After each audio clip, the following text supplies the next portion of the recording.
Tienes palabras de vida eterna.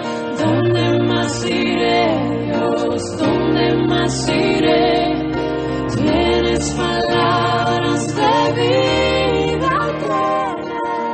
Palabra del Señor, primera de Timoteo capítulo 3, versículo 2 al versículo 7. Estamos viendo una sección especial durante todo este mes de agosto, preparándonos para lo que va a ser el proceso de elección de nuevos oficiales y bueno, estamos por eso haciendo un paréntesis en el libro de Romanos y tratando entonces estos textos. Vamos a leer primera de Timoteo capítulo 3, versículo 2 al versículo 7. Leemos y luego oramos nuevamente. Dice: pero es necesario que el obispo sea irreprensible, marido de una sola mujer, sobrio, prudente, decoroso, hospedador, apto para enseñar, no dado al vino, no pendenciero, no codicioso de ganancias deshonestas, sino amable, apacible, no avaro, que gobierne bien su casa, que tenga a sus hijos en sujeción con toda honestidad, pues el que no sabe gobernar su propia casa, ¿cómo cuidará de la iglesia de Dios? No un neófito, no sea que envaneciéndose caiga en la condenación del diablo. También es necesario que tenga buen testimonio de los de afuera, para que no caiga en descrédito y en lazo del diablo. Oramos nuevamente. Señor, te damos gracias por la bendición de esta reunión preciosa que nos estás dando, poder escuchar el Evangelio, escuela bíblica, poder escuchar la lectura, poder alabar y exaltar tu nombre. Cada momento es especial, poder adorarte por medio de las ofrendas. Qué precioso que es la comunión con nuestros hermanos, Señor. Es precioso, Señor. Realmente es muy bueno y te damos gracias por eso. Te rogamos ahora en particular por la exposición bíblica que vamos a tener, que vos nos guíes, que nos des entendimiento, que tu Espíritu Santo ilumine nuestro entendimiento para entender las verdades universales que tenemos aquí en el texto, junto con sus implicaciones prácticas para nuestra vida, y así, al creerlas y obedecerlas, que esto edifique cada uno de los corazones de mis hermanos que están en este lugar. Que vos puedas obrar en mi vida dándome sencillez y claridad y poder para compartir con fidelidad tu palabra y que sea realmente tu nombre exaltado en todo este tiempo. Pido todo esto en el nombre de Cristo Jesús. Amén. El título del sermón es ¿qué se necesita para ser apto para el ministerio? Esa era la pregunta del título del sermón anterior y es hoy la segunda parte de esta sección. La vez pasada leía la historia de una persona atea, expresamente ella había dicho que era atea, que muchos años, esa persona, muchos años atrás, concurría todos los domingos a una iglesia. Era atea, pero iba todos los domingos.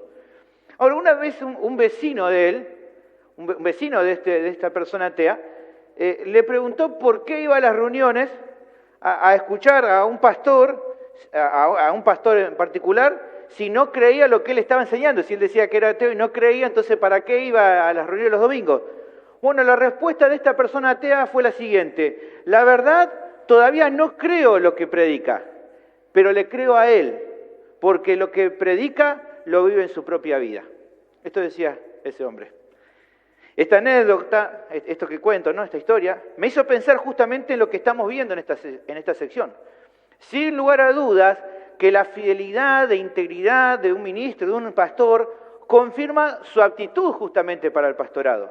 Si no lo es, si no es íntegro, si no es fiel, no se le puede delegar la tarea de cuidar a la iglesia de Cristo. Para el mundo actual, las características de un líder pasan por ciertos requisitos tales como carisma, su elocuencia, podríamos también llamar su buen humor, que tenga una visión del tipo empresarial o algo parecido, o una visión especial, ¿no? Con algo innovador, o una personalidad o una voz del mando del tipo arrolladora, ¿no? Onda como capitán de equipo de fútbol, ¿no? Que da esa arenga y los muchachos se ponen todos así fuertes, ¿no?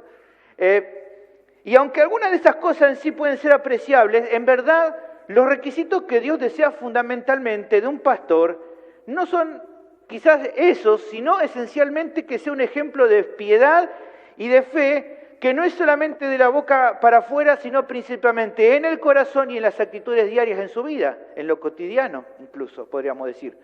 No solamente cuando ese hombre está parado aquí en el púlpito, sino durante los otros 6 días de la semana, como es tu vida.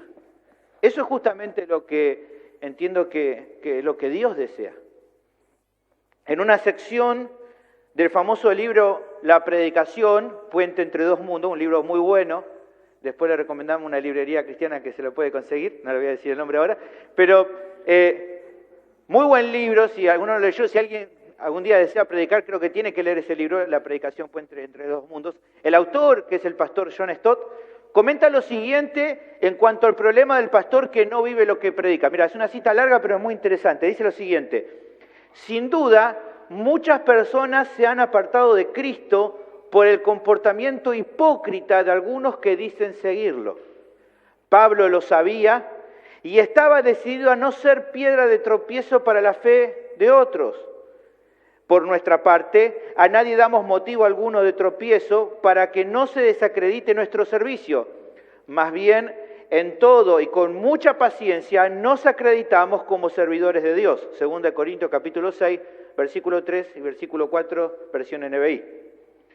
Dice luego Stott, luego procedió a mencionar su resistencia y carácter como evidencia de la realidad de su fe. No existía dicotomía entre su mensaje y su comportamiento. Luego agrega Stott, con otros predicadores es distinto. Abogamos por Cristo y su salvación en gran manera mientras estamos en el púlpito, pero cuando descendemos de Él lo negamos y no damos más evidencia de haber sido salvados que cualquier otro. Es entonces cuando el mensaje carece de credibilidad. Dice luego Stott, si nuestra vida lo contradice, nadie aceptará nuestro mensaje cristiano más de lo que aceptaría un remedio para el resfrío recomendado por un vendedor que tosa y estornuda en cada frase. Obstaculizamos tremendamente nuestro trabajo si edificamos con nuestras bocas los domingos durante 1 o 2 horas y luego derribamos todo con nuestras manos durante el resto de la semana. También hay una mención muy interesante, ¿no? Usted conoce también al pastor Charles Spurgeon, ¿no? Muchos años atrás, un hombre muy fiel a la predicación. Y al hablar, él hablaba, por ejemplo, acerca de un ministro que era fiel en su enseñanza, pero que era flojo en su vida personal, un poco flojo. Él decía lo siguiente, mira, él decía así, acerca de este hombre. Dice, él predicaba tan bien y vivía tan mal que cuando estaba en el púlpito todos decían que nunca debía salir más de ese lugar. Y cuando salía de él, todos ellos declaraban que nunca más debía volver a él. Muy interesante Spurgeon, ¿no? Bueno, el apóstol mandó instrucciones específicas a Timoteo y a la iglesia en Éfeso para que buscaran hombres idóneos para el ministerio. La obra de Dios necesita que aquellos llamados a liderar sean un ejemplo para la grey. Porque si esto no es así, no solo que será un perjuicio para la iglesia local, sino porque sobre todo el evangelio de Cristo va a ser vituperado a causa de un ministro que no es apto para estar entonces guiando a la grey.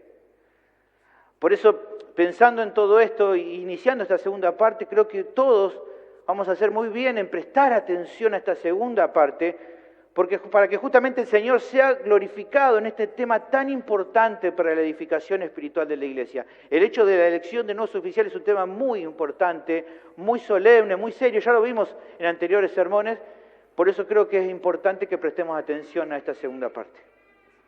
El tema del sermón entonces es el mismo de la semana pasada. Dios ha establecido ciertas condiciones y requisitos para que alguien sea apto para el ministerio. O podríamos decir al revés, para que alguien sea apto para el ministerio debe cumplir con ciertas condiciones y requisitos que Dios ha establecido. ¿Está bien? ¿Me van siguiendo? ¿Estamos bien?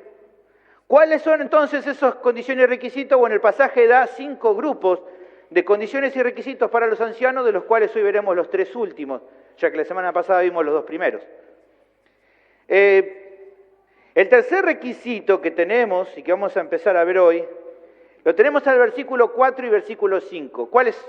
Bueno, quien aspira al ministerio debe cumplir con el requisito de liderar bien su hogar.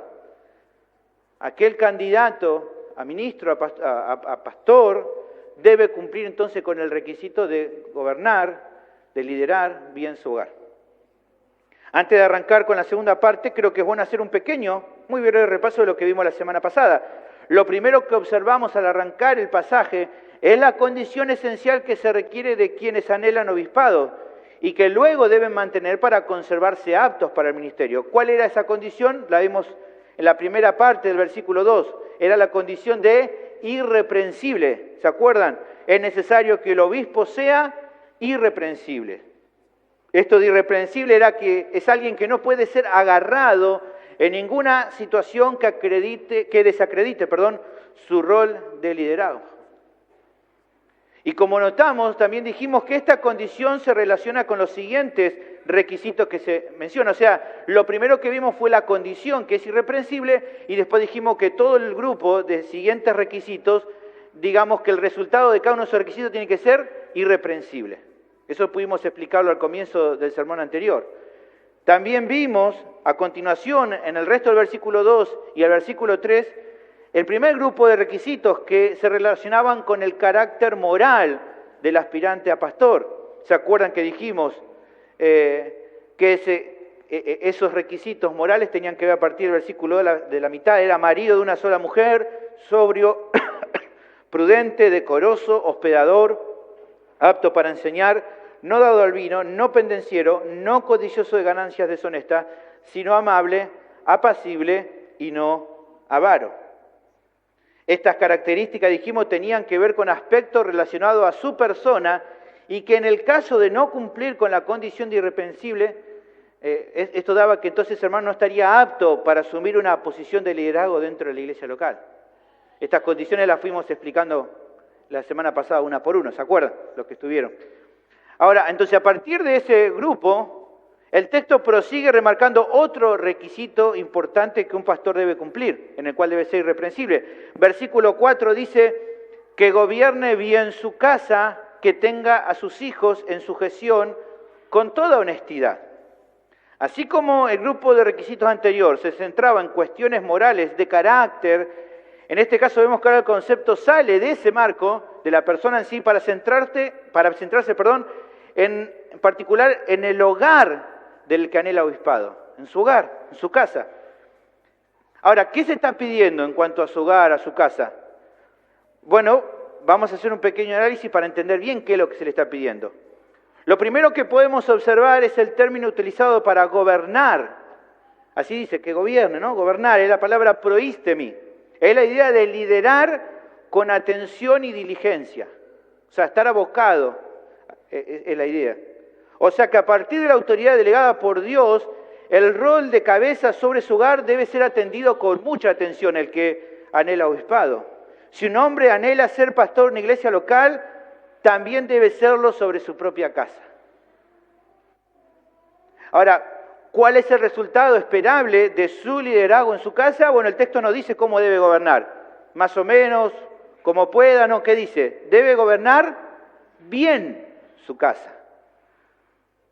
Aquí el término usado para bien es kalos, da la idea de algo que se hace muy bien, de manera excelente. No solamente que internamente es bueno, sino que la idea de kalos es que también esa belleza se puede comprobar externamente. Una belleza interna y externa, algo excelente, algo de buen nombre, de manera honrosa. Esto apunta a la realidad de que entonces el que anhela obispado es una persona que no solamente da muestra de que pastorea su casa, o sea, él es pastor de su casa, sino que aparte de pastorear su casa lo hace bien, lo hace de buena manera, incluso de tan buena manera que los de afuera lo perciben, lo ven que esa persona pastorea, guía bien su casa. Ahora, también se remarca que debe gobernar bien, ¿qué dice? Su casa. Es claro entonces que el liderazgo bueno del hombre que aspira al ministerio, obviamente que involucra a su esposa e hijos, pero no se limita solamente a ellos. Fíjense que no se dice que gobierna bien su familia, se utiliza justamente la idea de casa y tiene esto justamente una intención. nos remarca que el liderazgo se extiende a todo lo que tenga que ver con su hogar, no solamente a su familia, a sus hijos, a su esposa, sino a todo lo que tiene que ver con su hogar. Un comentarista bíblico remarca lo siguiente explicando qué quiere decir el texto cuando menciona la palabra casa. Mira, dice así: cuando habla de casa, incluye a la familia del anciano y más, porque alcanza todo lo que está relacionado con el hogar. Debe ser un buen administrador de su casa y de su economía, todas las personas y los recursos sobre los que tiene responsabilidad. Alguien, por ejemplo, que gobierne bien su familia, pero no lo haga así con el dinero y las posesiones, quedaría descalificado. El hombre que sirve como pastor debe demostrar que puede guiar a las personas porque lo ha hecho en su propio hogar, que es un modelo, una norma a seguir por el resto de los hogares. O sea que en el momento entonces, cuando hablamos de un ejemplo a imitar, no es solamente un ejemplo a imitar a partir de su propia persona, sino a partir de un ejemplo a imitar de su propio hogar, para que otros hogares en la congregación vean el ejemplo, su ejemplo, y puedan imitarlo. Y puedan comprobar cómo se lidera y gobierna bien un hogar, y entonces quizá incluso sin palabras las otras personas puedan imitar lo bueno que ese hogar hace. Luego también se remarca cómo es la relación que este creyente debe tener con sus hijos si los tuviera. No es que es una condición sí o sí que alguien que tiene que ser pastor tiene que tener hijos. Puede no tenerlos y aún así puede ser pastor. ¿Cuál es entonces? Bueno, ellos deben someterse a su liderazgo de forma respetuosa. Así dice nuestro texto, que tenga a sus hijos en sujeción con toda honestidad. Creo que la versión NBI nos ayuda a entender mejor qué quiere decir con esto. Fíjate, dice, debe gobernar bien su casa y hacer que sus hijos le obedezcan con el debido respeto. Ahí creo que se entiende mejor. O sea, no es una relación en la que sus hijos tienen cierto respeto por él, pero nomás a la fuerza. Nomás que está todo el tiempo como obligándolo a que tengan, ¿no?, respeto o cuando por ahí viene una visita, entonces más vale que ahora me respeten y no me hagan pasar, ¿no? No es así, no es el punto. Tampoco es la idea, digamos, ¿no?, de que sea como una fachada, ¿no?, que mientras no nos ve lo demás, bueno, hace lo que quiera, pero cuando haya otro, ahí respetable. No es esta la idea. La idea aquí del pasaje es que estos hijos de este hombre valoran y honran a su papá de manera honesta. Lo hacen con honestidad, con sinceridad honran a su papá. Y lo hacen, ¿por qué? Porque justamente él los lidera de una manera correcta. Al liderarlo él de una manera correcta, ellos lo honran, lo respetan. Y ese liderazgo obviamente incluye mucho amor, mucha paciencia, mucha justicia y mucha rectitud. La misma que ese hombre debería usar para gobernar o liderar la iglesia. Que así como lo hace la iglesia, en su propio hogar lidera, corrige e instruye tanto a su esposa como a sus hijos por medio de las Escrituras y por medio de dar un ejemplo de piedad y de temor a Dios. Esos hijos, esa esposa va a ver que este hombre es temeroso de Dios y por lo tanto lo van a honrar. En Efesios 6:4 se habla un poco de esto. Y vosotros, padres, no provoquéis a ira a vuestros hijos, sino criad una disciplinaria amonestación del Señor. Esto es un requisito para todos los papás creyentes, pero en definitiva, aquel que aspira, anhela el obispado, tiene que tenerlo bien claro y vivirlo en su propia vida, en su hogar. Pero no solamente se ocupa de instruirlos por medio de la palabra, guiarlos, todo esto que hablamos, sino también que es diligente y esforzado por suplir las necesidades que surgen en su familia.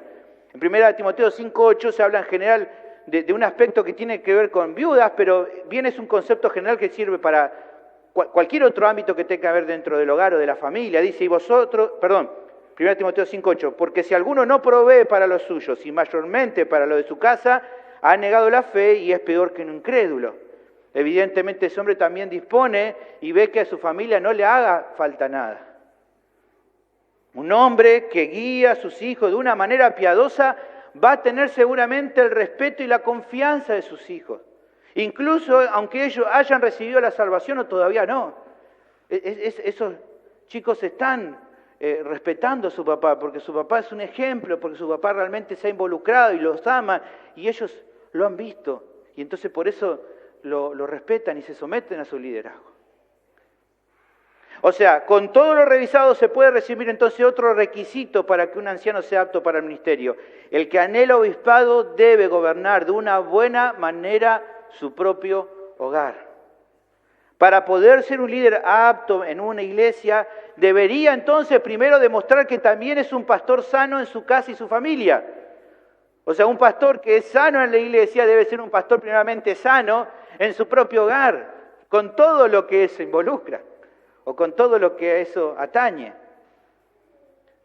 No es que, bueno, por ahí primero me pongo como pastor y después empiezo a liderar bien mi hogar. No, primero debería liderar bien su hogar para luego entonces poder liderar una iglesia local.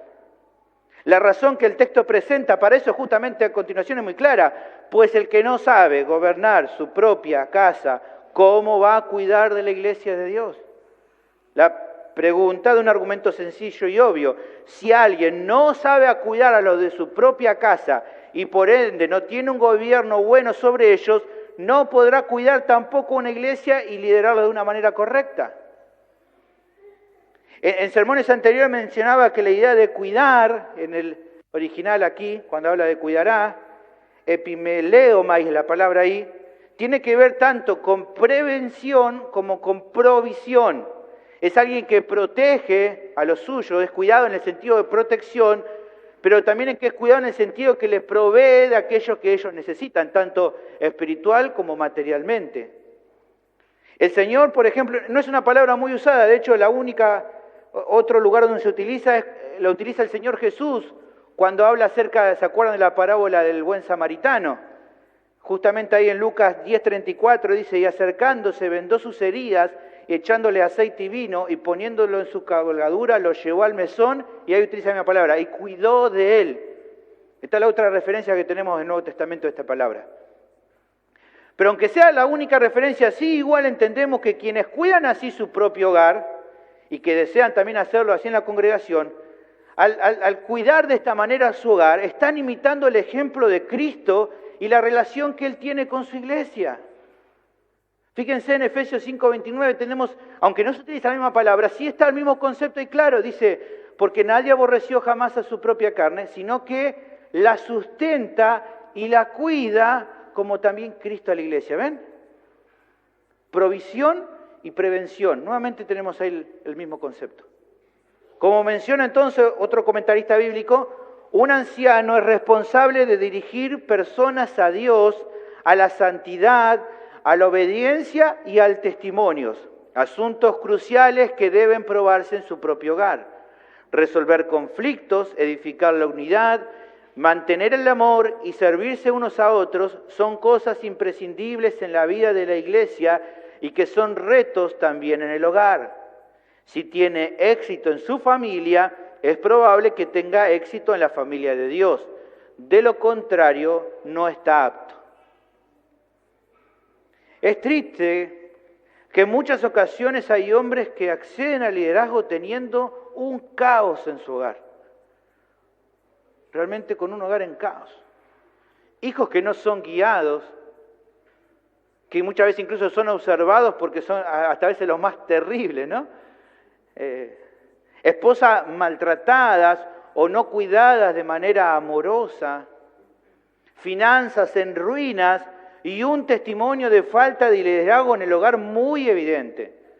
Hermanos, sobran los casos de hijos resentidos con sus papás pastores porque ellos no los cuidaron y porque ellos eran en un sentido una cosa para los de afuera, pero nada que ver con los de su propia casa. Hay montones de situaciones así que uno conoce. Hermanos, si tu deseo es querer presidir en una iglesia local y hacerlo de una manera que honra a Dios, tené por seguro que primero eso debería tener que verse reflejado en el ministerio espiritual que brindes a lo de tu propia casa, en tu propio hogar, con tu esposa, con tus hijos. Si no te involucras de verdad y guías bien a tu hogar, no quieras asumir una responsabilidad mayor queriendo involucrarte y liderar a un grupo mayor de pecadores. Si todavía no pudiste liderar bien a ese pequeño grupo de pecadores, realmente vas a querer lidiar con un grupo más grande. Si no has sido fiel con tu pequeño rebaño, con lo que eso involucra, ese pequeño rebaño, que es justamente tu hogar, no esperes a que Dios te respalde para pastorear un rebaño mayor. Pero también, iglesia, esto es un llamado de atención para la iglesia.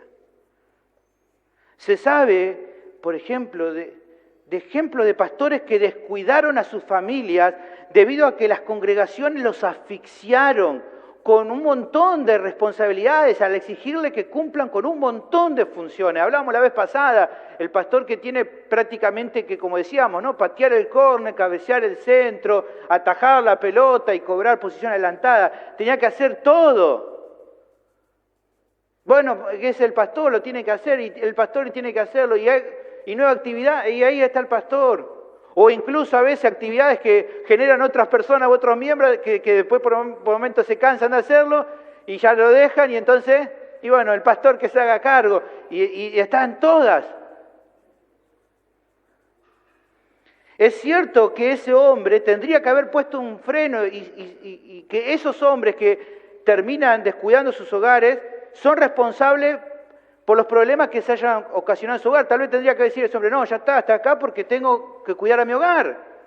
Pero aunque es cierto que cada hombre es responsable por su hogar, muchas iglesias, creo yo y considero, van a dar cuentas también ante el Señor por oprimir a algunos hermanos que con buena intención, pero de manera errada, continuamente relegaron el tiempo que debían dedicarle a su esposa y a sus hijos.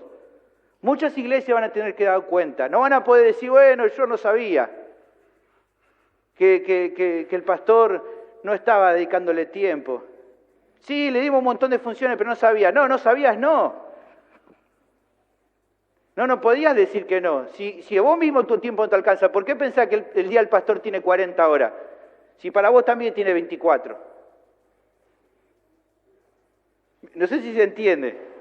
Hay personas que dicen, bueno, está bien que el pastor duerma 5 o 6 horas. Y vos cuánto dormís, 8, 9. No, ¿por qué vos tenés más derecho que el pastor a dormir más horas? Está bien que el pastor a veces entienda que tiene que sacrificarse más, pero tenés que considerar y pensar, como decimos nosotros, que tiene una vida, ¿no? Muchas familias pastorales se amoldaban muchas veces de forma constante a las presiones y necesidades urgentes de sus iglesias, y ellas luego no se hicieron cargo cuando se generaron conflictos y problemas en la casa del pastor. Ha pasado esto un montón de ocasiones. Iglesias que presionaron, y después cuando este hombre tuvo problemas en su hogar y se quebrantó su hogar, dijeron, bueno, ya está, que se baje del púlpito. Pero en el camino se lavaron las manos por no haber visto de toda la presión que le dieron a esos líderes. Como decía la semana pasada, hermanos, la iglesia local tiene la responsabilidad de cuidar a sus líderes si justamente ellos son piadosos.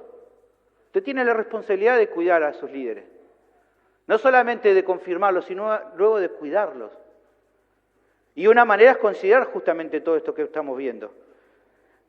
Cuidarse de no sobreexigirle, pero a su vez, a veces incluso cuidarle a ellos mismos de que no se impongan demasiada cantidad de tareas que haga que descuiden sus hogares. ¿No? A veces los pastores tienen iniciativa y dicen, bueno, y si hacemos tal cosa, y mira, voy a hacer... Y dice, pero ¿te da el tiempo? Pastor, ¿te da el tiempo para hacer eso? ¿Estás seguro? Cuídate, fíjate. No, capaz que no, porque capaz que eso te va a hacer que descuides tu hogar. Debe haber eso, ese cuidado.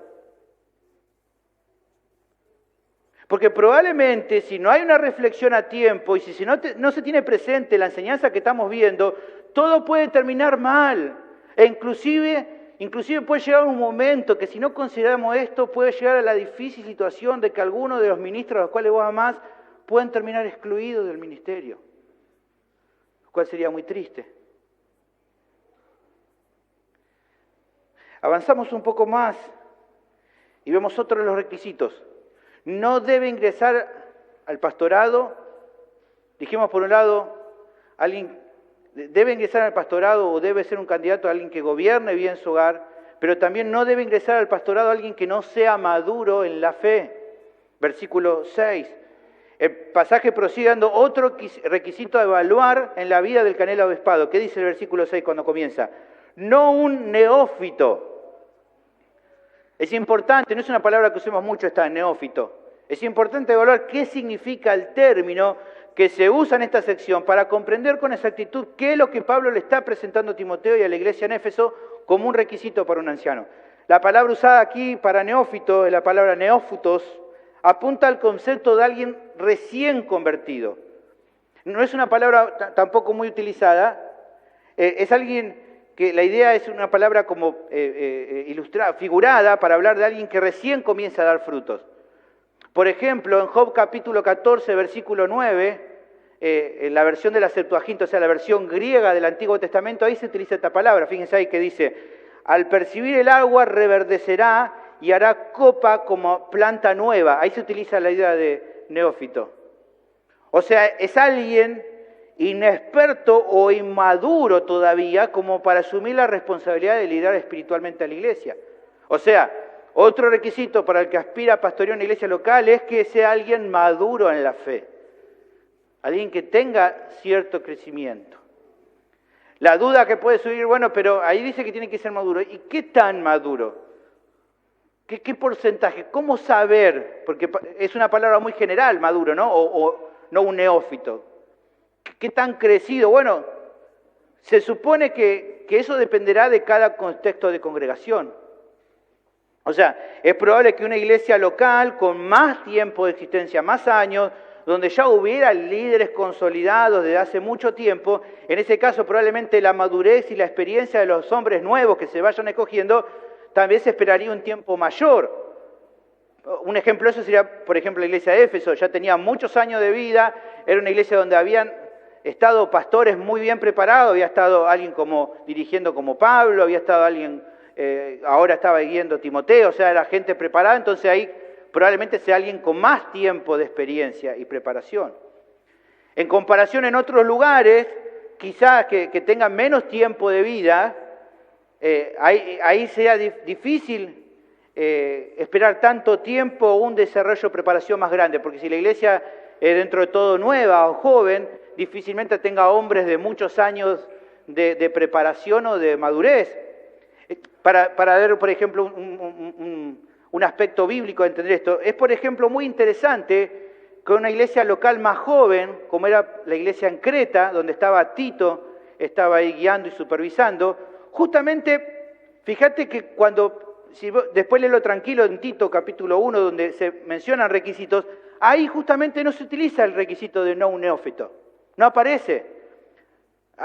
¿Por qué? ¿Por qué Pablo, algunos eruditos entienden que no intenta poner en énfasis este requisito? Porque probablemente en Creta, siendo una iglesia joven, difícilmente habría miembros o hombres con mucho tiempo o muchos años de experiencia, porque era una iglesia joven, entonces en ese contexto se podría elegir a alguien no tan maduro, que vaya creciendo hace menos tiempo que una iglesia como la de Éfeso, que lleva mucho más tiempo. Entonces, la madurez va a depender del contexto de la iglesia local en particular. No sé si se entiende. Por eso digo que de acuerdo al proceso es que la iglesia va a ir determinando qué tan maduro va a ser. Ahora, ¿cuál es la razón? Ya pensamos sobre qué tan maduro tiene que ser. ¿Cuál es la razón entonces de que no se debería admitir en este rol a un nuevo en la fe y por ende con poca madurez? Bueno, el mismo texto presenta cuál sería el riesgo. ¿Qué dice? No sea que envaneciéndose caiga en la condenación del diablo.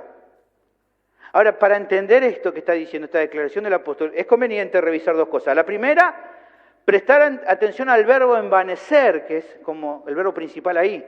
Es la palabra tufó, que es la idea de inflarse, algo que se hincha a causa del humo, ¿no? Nosotros diríamos este tiempo, ¿no? Como dar mucho humo, ¿no? Hacer humo. Una persona que hace humo es como alguien que se cree más, ¿no? De lo que es. Bueno, ahí es un poco esta la idea de la palabra. Se entiende obviamente que su uso es metafórico, no estamos hablando de alguien que se hincha de humo de verdad, y que busca describir la actitud de alguien que a causa de no haber crecido lo suficiente y de habérsele dado una autoridad y un rol para el que no está preparado, termina obrando mal y se llena o se hincha de orgullo personal y por lo tanto termina actuando de mala manera. Es lo que nosotros en lo coloquial diríamos un piojo resucitado, ¿no? No sé si los más jóvenes no entienden, los más viejitos entienden, ¿no? Alguien que no estaba bien desarrollado y se le dio mucha autoridad y entonces no está preparado y se la cree. Porque piensa de que en realidad, wow, soy, ¿no?, el elegido, ¿no? El preparado, el que tiene como un poder especial. Todo lo contrario, aquel que es maduro en la fe, cuando asume una responsabilidad importante, lo hace de la humildad. ¿Qué va a hacer esa persona? Que va a actuar de mala manera, ¿no? ¿Y cómo va a ser esta actuación de mala manera? Bueno, dice nuestro texto, va a caer en la condenación del diablo. Ahora, este segundo aspecto es importante para no equivocarnos al interpretar. Algunos interpretan como que el diablo lo va a condenar. Y no sería esa la interpretación de aquí de este pasaje. ¿Por qué? Bueno, el apóstol no está queriendo decir que este líder inmaduro va a ser condenado por el diablo, ya que sabemos que en definitiva quien condena o castiga a cada ser humano es Dios, porque solamente Dios es el juez de todos. No es que el diablo lo va a condenar, Hebreos 12:23 nos dice que Dios es el juez de las personas, sino que en verdad aquí la idea es remarcar que un líder inexperto, alguien inmaduro, al envanecerse, va a copiar la actitud del diablo de querer arrogarse la gloria y la adoración para sí mismo y de ponerse en un lugar que no le correspondía y que entonces a causa de eso fue quitado de su lugar de prominencia. No está diciendo la condenación que el diablo le dé, sino la condenación como la que el diablo tuvo, sería la mejor traducción así de entender esa parte. La versión NBI nos ayuda a entender mejor qué es lo que el apóstol está remarcando. Dice, no debe ser un recién convertido, no sea que se vuelva presuntuoso y caiga en la misma condenación en que cayó el diablo. Esa sería la mejor interpretación. El pastor MacArthur hace un comentario muy claro al respecto. El juicio o condenación del diablo era una degradación de una alta posición debido a su arrogancia pecaminosa. Ese es el peligro que acecha al hombre puesto en una posición de liderazgo espiritual antes de estar listo. Como advierte Proverbios 16:18, antes del quebrantamiento es la soberbia y antes de la caída la altivez de espíritu. Fue el orgullo lo que hizo caer a Satanás. No contento con ser el ángel de más alto rango, buscó exaltarse a sí mismo por encima de Dios. Lo que le ocurrió al diablo pudiera fácilmente ocurrirle a un cristiano inmaduro que ocupe el oficio de anciano. Es contra ese peligro que Pablo advierte a Timoteo. El antídoto del orgullo es la humildad, que es la característica de un líder espiritualmente maduro. Y menciona Mateo 23:11-12, el que es el mayor de vosotros sea vuestro siervo, porque el que se enaltece será humillado y el que se humilla será enaltecido. Luego concluye MacArthur diciendo, la iglesia no debe elevar a los que el Señor más tarde tendrá que bajar. Entonces una situación, hermanos, que lamentablemente se ve en mucho del movimiento evangélico actual.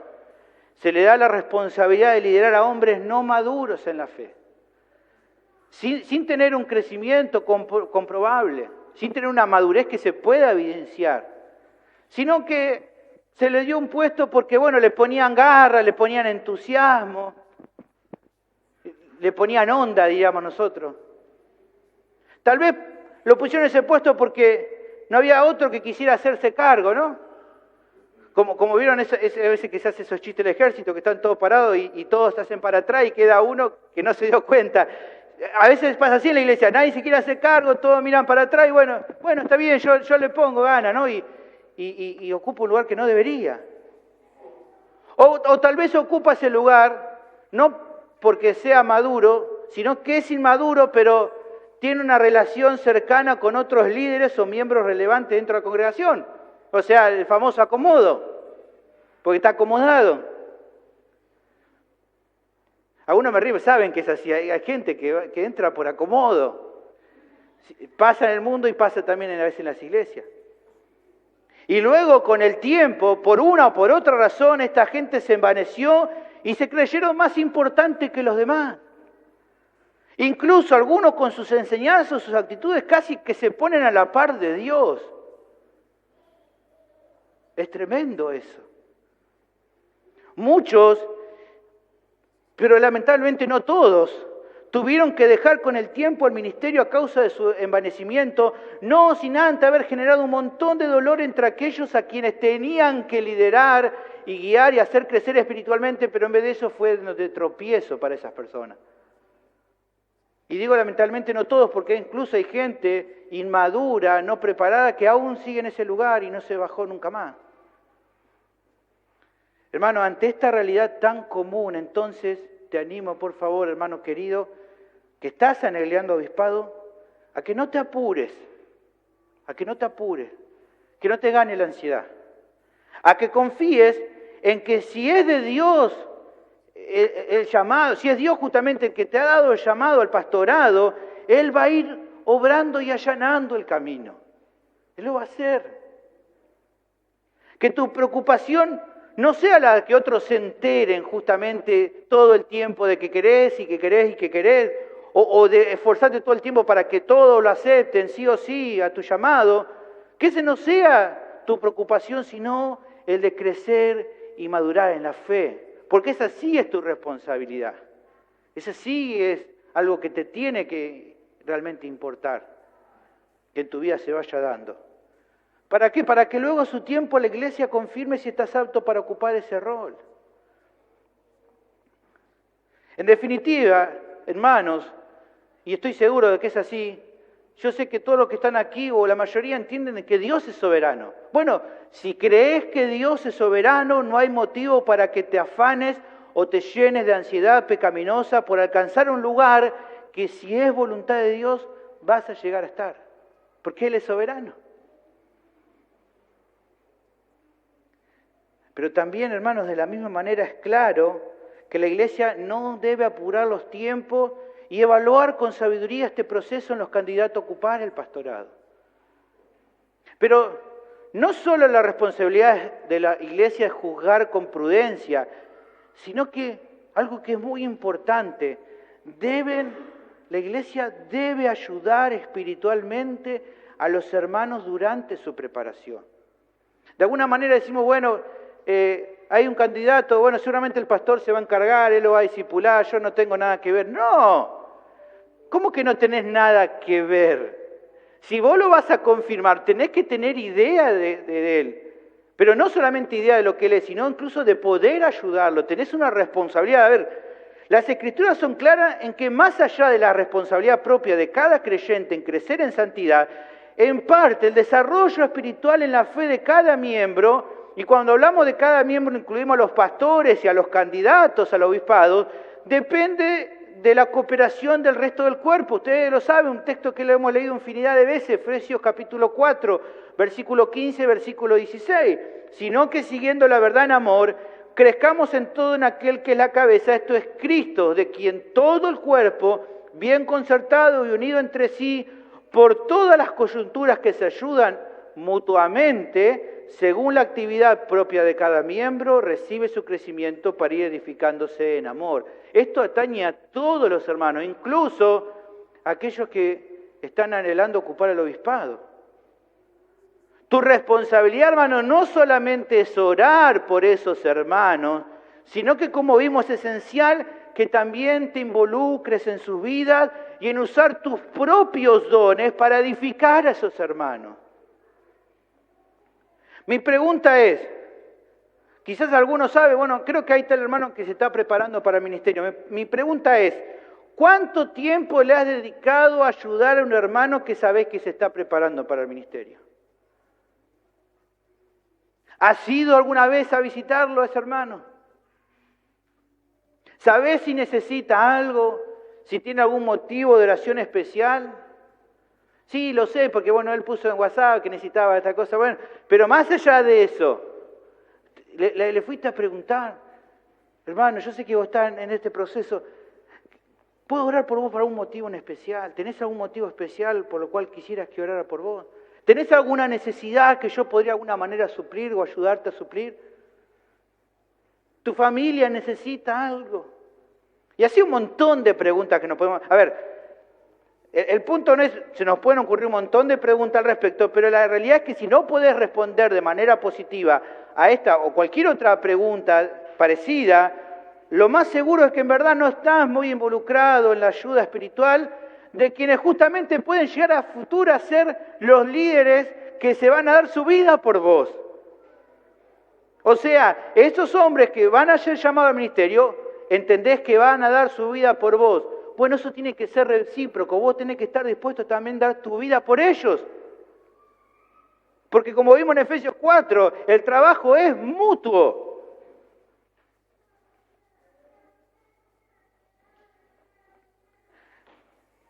¿Seguimos un poquito más? ¿Me aguantan un poquito más? Bien. El último de los requisitos lo tenemos en el versículo 7. Dijimos entonces, como requisito hoy, tiene que gobernar bien su hogar. Dijimos que tiene que ser alguien maduro en la fe, o no alguien inmaduro. Y finalmente se requiere que todo ministro tenga un buen testimonio público. Vemos un requisito más que no debe desatenderse, versículo 7. También es necesario que tenga buen testimonio de los de afuera. Hasta ahora notamos que todas las menciones giraban en torno a lo que la iglesia debe examinar en un hermano que en el obispado, o lo que cada uno de ustedes va a juzgar. Pero el apóstol va más allá e indica que, fíjense nuevamente, necesario, aquí utiliza de vuelta la palabra que vimos al comienzo, o sea, se requiere de manera esencial, no, es una condición excluyente, que también la gente que rodea al candidato al ministerio pueda dar un testimonio positivo de su vida. Yo tenía un pastor hace muchos años atrás que decía que cuando él elegía iba a veces a visitar el barrio del candidato y le preguntaba a los vecinos. No le avisaba nada, obviamente, para que él no arregle con los vecinos lo que tenía que decir, ¿no? Y le preguntaba a los vecinos a ver qué onda este hombre, qué tal era, si era buen vecino, si se escuchaba muchos gritos o si era algo tranquilo, ¿no? O cómo actuaba. Este es un requisito más que define si alguien entonces es apto o no para el pastorado. Debe tener un buen testimonio público, no solo de la iglesia y de su familia, sino también de los de afuera, incluso de incrédulos. Creo que, la siguiente cita de un comentarista bíblico nos da una explicación clara respecto a esto, para entender. Mirá, dice lo siguiente: el carácter de un anciano debe estar avalado por el testimonio de los que están afuera de la iglesia. Un hombre escogido para dirigir la iglesia debe mantener un testimonio en la comunidad de justicia, moral, amor, amabilidad, generosidad y bondad. De seguro, no todos estarán de acuerdo con su teología y sin duda tendrá que afrontar antagonismo cuando asume una posición por la verdad de Dios. No obstante, los que están afuera de la iglesia deben reconocerlo como hombre de testimonio impecable. ¿Cómo puede un hombre lograr un efecto espiritual en su comunidad si la comunidad no lo respeta? Tal persona nada más puede causar descrédito o afrenta a la causa de Cristo. O sea, evidentemente no estoy esperando que un vecino incrédulo diga, no, la verdad que este es un pastor que enseña bien la Biblia. El tipo no tiene ni idea. O no va a decir, no, este no me cabe, porque este no se junta con nosotros, no va con los vagos a la esquina a tomar. No es eso, obviamente no lo va a hacer. Justamente lo que va a señalar es, sí, está bien, yo no sé mucho de lo que él hace de pastor, pero yo veo que él es un buen vecino, que saluda, que es amable. Una vez se me paró el auto, necesitaba carga y vino y me puso los cables. ¿No? Cosas así, cosas que muestren y demuestren de que realmente la persona es una persona que da un buen testimonio al barrio. Parte de esta mención final, de esto del cuidado, de lo que el apóstol a continuación comenta acerca del peligro de poner al frente a la iglesia local a quien no cumpla este requisito importante, que dice, para que no caiga en descrédito y en lazo del diablo. Alguien que no es irreprensible respecto a su testimonio público cae en descrédito, considerando justamente ¿qué cosa? Que los creyentes somos llamados a ser luminares en el mundo que nos rodea. Filipenses 2:15 habla un poco acerca de eso, que realmente vivamos como luminares en el mundo. También que somos llamados a ser luz en un mundo que está en tinieblas. Mateo capítulo 5, versículo 16, me gustaría leerlo. Mateo 5, 16. Dice así: así alumbre vuestra luz delante de los hombres, para que vean vuestras obras y glorifiquen a vuestro Padre que está en los cielos. O sea, que si nuestro mensaje no está acompañado por un testimonio que lo confirme, sino que por el contrario lo desacredita, termina haciendo que se borre con el codo lo que se escribe con la mano. Pero no solamente eso. El texto remarca que puede ser usado por Satanás para justamente poner trampa, generar lazo y hacer que justamente el Evangelio pueda ser vituperado. El comentarista Edmund Hiebert escribió lo siguiente respecto a esto. Mirá, poner en la iglesia en un lugar destacado de autoridad al que tiene una reputación insípida en la comunidad sería traer sobre sí y la iglesia el reproche del mundo. La sospecha y la censura que de esta forma se amonta contra él y la iglesia pudieran fácilmente debilitar y desalentar al anciano. Así debilitado y desalentado, pudiera caer como fácil presa en alguna diestramente dispuesta trampa del diablo, quien se describe gráficamente aquí como un cazador de almas. Tal caída causaría gran perjuicio a su alma y traería un terrible daño a la iglesia. La meta del enemigo siempre ha sido destruir a los líderes de la iglesia, así que hay que tener mucho cuidado en la selección de sus líderes. Ahora bien, quizás podría surgir la duda a partir un poco de esta parte final y decir, bueno, ¿qué tipo de lazos? ¿Qué es esto de lazos o tentaciones? ¿Cuáles son las que podría querer poner Satanás en la vida de los ancianos? Bueno, se me ocurren varias formas. Solamente podríamos mencionar algunas como ejemplo, pero hay muchas más. En primer lugar, Satanás quisiera o buscaría poder desalentar a ese hombre. Busca desalentar. Satanás busca desalentar a los ancianos.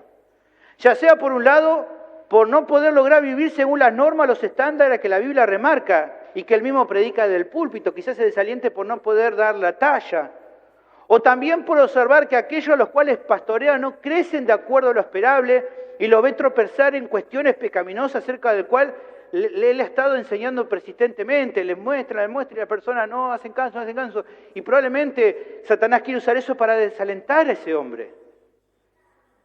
Eso puede tal vez desalentarlo y puede ser usado por el enemigo para que este hombre quiera abandonar. Otra tentación en la cual puede caer un anciano es en la indiferencia.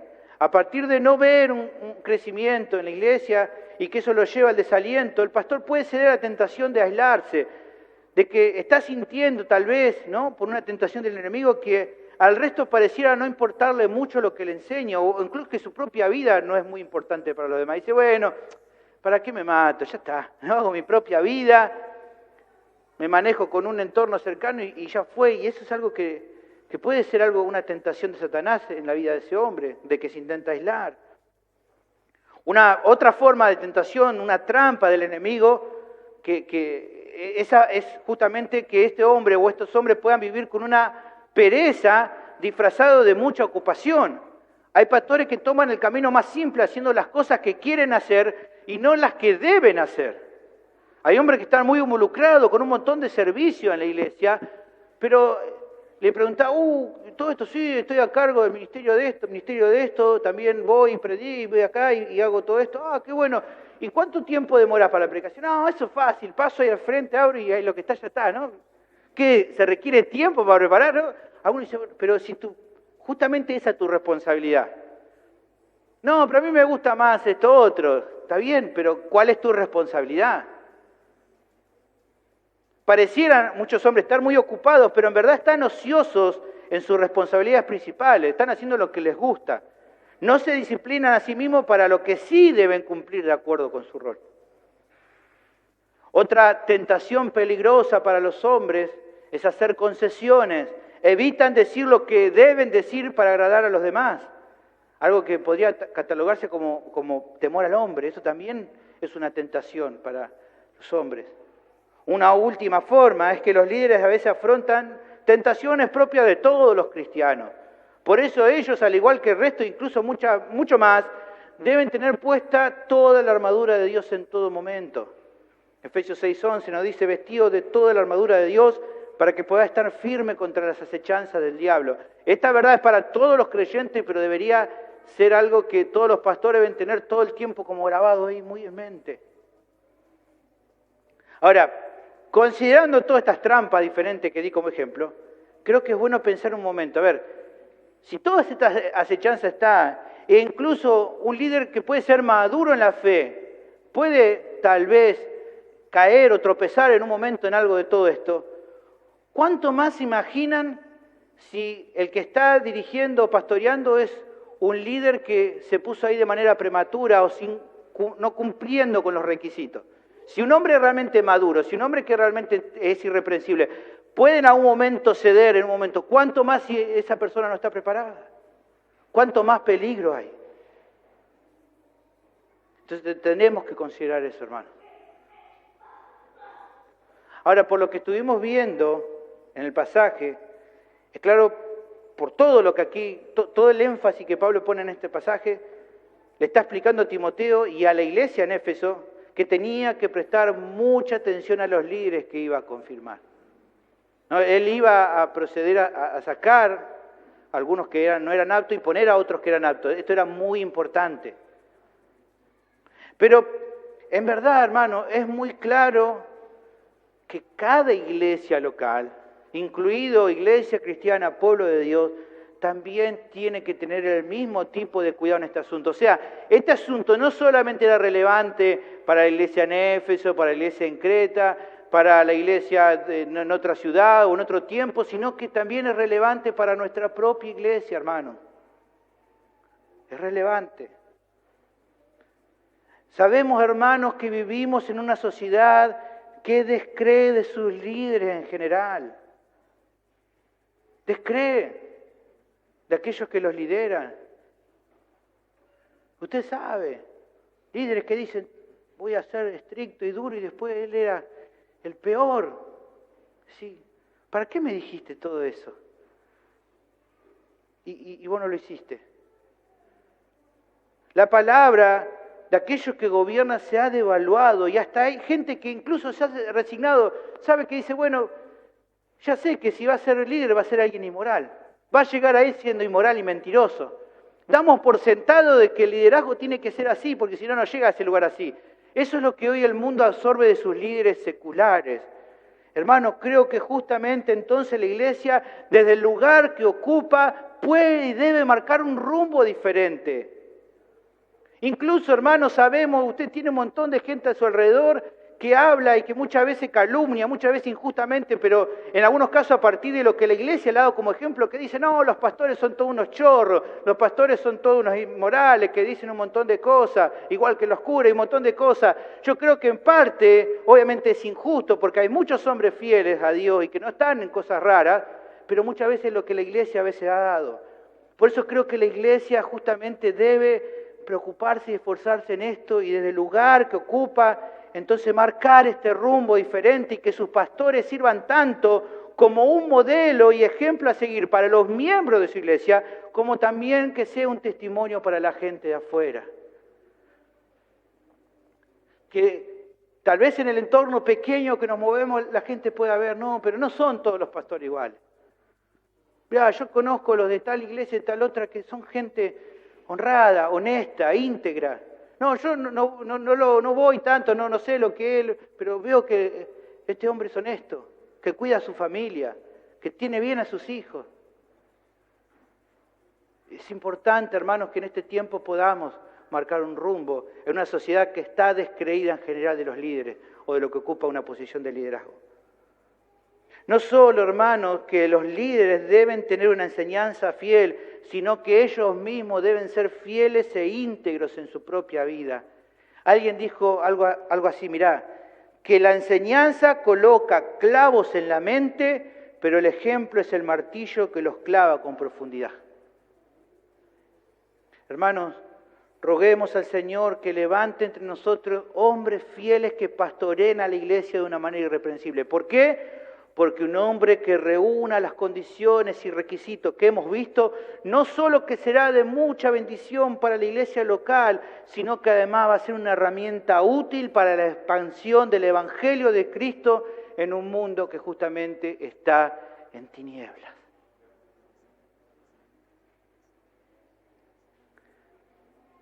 Para cerrar este día de hoy, es posible que justamente hablando del mundo que está en tinieblas, quizá haya personas hoy que están aquí o gente que nos escucha en su casa que está hoy justamente en tinieblas. ¿Por qué está en tinieblas? Porque todavía no ha recibido la salvación. Porque no hay términos medios. ¿Es hijo de Dios o es hijo del diablo? La Biblia es clara. O se está en la luz o se está en las tinieblas. O se está en el reino de la luz o se está en el reino de las tinieblas. Quizás vos te consideres que no sos tan malo, sino que dentro de todo sos una buena persona, aunque todavía no has reconocido a Cristo como tu Señor. Vos decís, yo soy alguien que me porto bien. Tal vez sos un jovencito que está aquí, o un adolescente, un niño, y dice, yo me porto bien, hago mis tareas. Sí, todavía yo no creo en lo mismo que mi papá, pero yo soy alguien bueno. Déjame decirte que eso no te alcanza. No te alcanza con ser un buen hijo, un buen padre, un buen estudiante, un buen trabajador. Eso no te alcanza. ¿Por qué? Porque la única justicia que Dios acepta para estar en correcta relación con Él es una justicia perfecta. Y es la justicia que solamente está en Dios. Por eso, como remarca Romanos 3:23, al estar todos en pecado, no nos alcanza, no nos da para cumplir el estándar de Dios. Y por eso es que quiero que entienda que necesitas un Salvador como Cristo. Él vino al mundo, vivió una vida perfecta, fue tentado en todo como nosotros, pero a diferencia de nosotros, Él nunca pecó. Su vida fue impecable en todo sentido, pero aun siendo inocente se ofreció como un sacrificio sustitutivo por nosotros. Él dio su vida en la cruz y resucitó al tercer día con poder. Por eso solamente Él tiene autoridad para librarte de las tinieblas oscuras en las cuales estás ahora y en la condenación en la que estás. Que hoy te esté hablando acerca de integridad, de fidelidad, de santidad o de ser irreprensible, solo puede ser posible si hay un cambio real en tu vida. Pero ese cambio solo es posible si el Señor Jesús te salva. Si no, no hay cambio. Por eso no te pido que te pongas las pilas y empieces a portarte bien. Eso no te alcanza. Lo único que podés hacer hoy es venir a Cristo en arrepentimiento y fe y confiando en su obra en la cruz. Esa es la única manera, ese es el único camino. Tenés que despojarte de todo intento de salvarte vos mismo y humillado venir a su presencia reconociendo tu completa bancarrota espiritual. ¿Cuál es la promesa que nos da la Biblia? Que si hoy lo haces de manera genuina y de corazón, hoy mismo recibirás el perdón de todos tus pecados y la vida eterna. Y entonces, cuando recibas el don de la salvación, tu vida entonces va a cambiar y vas a poder experimentar ese cambio real y duradero que solo alguien que ha recibido la salvación puede experimentar. ¿Qué quiero decirte con todo esto? Amigo, amiga que me escuchás, hoy tu vida puede cambiar para siempre en Cristo Jesús. Mi pregunta es, ¿qué harás? ¿Te irás como viniste o te irás con la salvación y la vida eterna? Vení hoy a Cristo, por favor, no esperes más. Bendito Dios, te damos gracias por tu palabra que habla en nuestras vidas, que nos muestra la realidad de las cosas y que nos llama a realmente vivir en integridad, en santidad, a todos los que estamos aquí. Señor, que nos ayudes a ser soldados dispuestos a batallar, a servirte en fidelidad, en la función que nos toque, hacerlo con integridad, hacerlo con amor, hacerlo con humildad, sabiendo que un día toda esta batalla que hoy libramos por llevar la verdad del Evangelio al mundo, por vivir en santidad y por edificar a la iglesia, un día terminará esa carrera. Y entonces un día en tu presencia recibiremos la gloria eterna juntamente con Cristo. Que esto nos anime hoy a servirte, a seguirte y a ser fiel hasta el fin. Porque esa es justamente tu voluntad para nuestras vidas. Ayúdanos en esto y bendecí este tiempo final de alabanzas, que podamos cantar alabando y exaltando tu nombre, porque vos solamente sos digno de alabanza. En Cristo Jesús lo pedimos. Amén. Nos ponemos